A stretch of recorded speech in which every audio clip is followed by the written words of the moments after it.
Why must young Americans, born into a land exultant with hope and with golden promise, toil and suffer and sometimes die in such a remote and distant place? The answer, like the war itself, is not an easy one, but it echoes clearly from the painful lessons of half a century. 3 times in my lifetime, in 2 world wars and in Korea, Americans have gone to far lands to fight for freedom. We have learned at a terrible and a brutal cost that retreat does not bring safety, and weakness does not bring peace. And it is this lesson that has brought us to Vietnam. This is a different kind of war.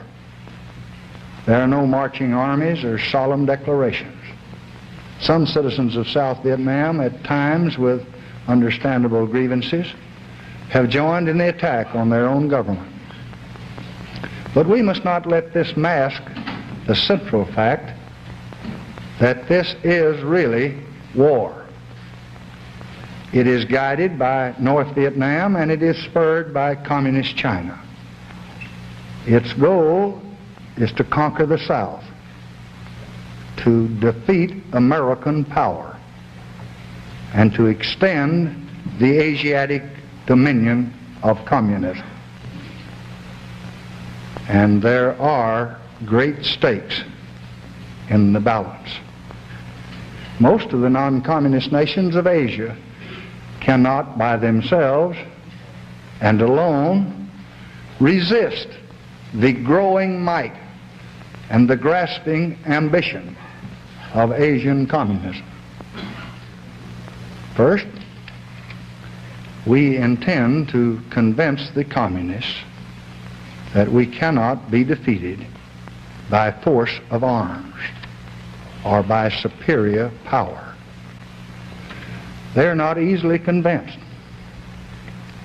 In recent months, they have greatly increased their fighting forces and their attacks and the numbers of incidents. I have asked the commanding general, General Westmoreland, what more he needs to meet this mounting aggression. He has told me, and we will meet his needs. I have today ordered to Vietnam the Air Mobile Division and certain other forces which will raise our fighting strength from 75,000 to 125,000 men almost immediately. Additional forces will be needed later, and they will be sent as requested. Second, once the communists know, as we know, that a violent solution is impossible, then a peaceful solution is inevitable. We are ready now, as we have always been, to move from the battlefield to the conference table. I have stated publicly and many times, again and again, America's willingness to begin unconditional discussions with any government at any place at any time.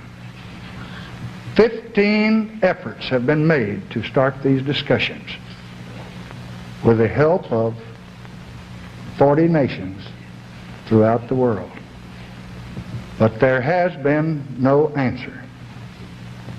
But we are going to continue to persist, if persist we must, until death and desolation have led to the same conference table where others could now join us at a much smaller cost.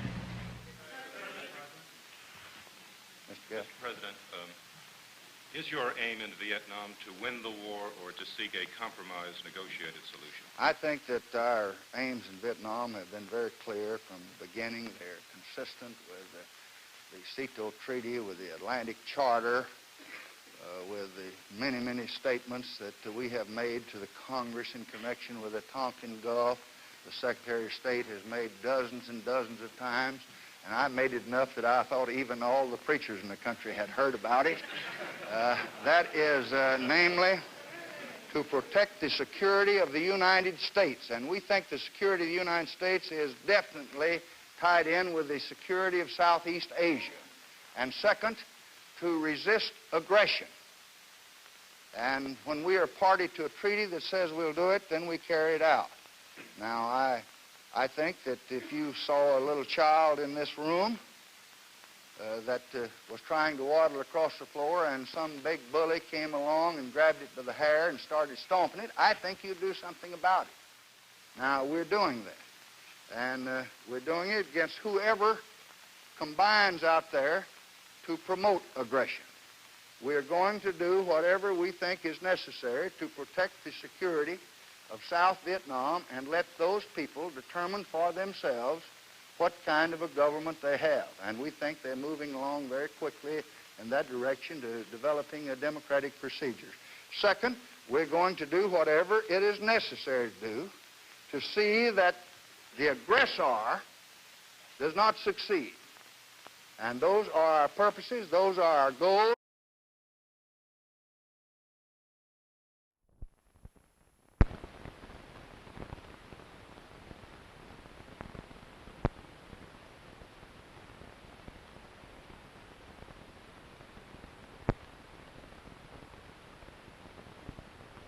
But now the war has become enormously expensive to him. He's had to almost fully mobilize his country. It's been a major national effort. In addition to sending his best troops and leadership to the South and supplying them, which has been a major undertaking. He's had to establish a large and sophisticated air defense system to counter our air campaign. He's had to mobilize a great number of men to keep his transportation system operative.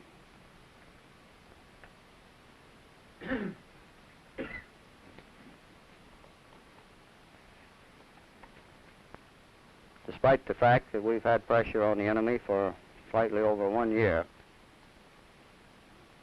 and the major effort by North Vietnam, he has nothing to show for his investment. He has not won a single significant victory in the South during the last 1.5 years.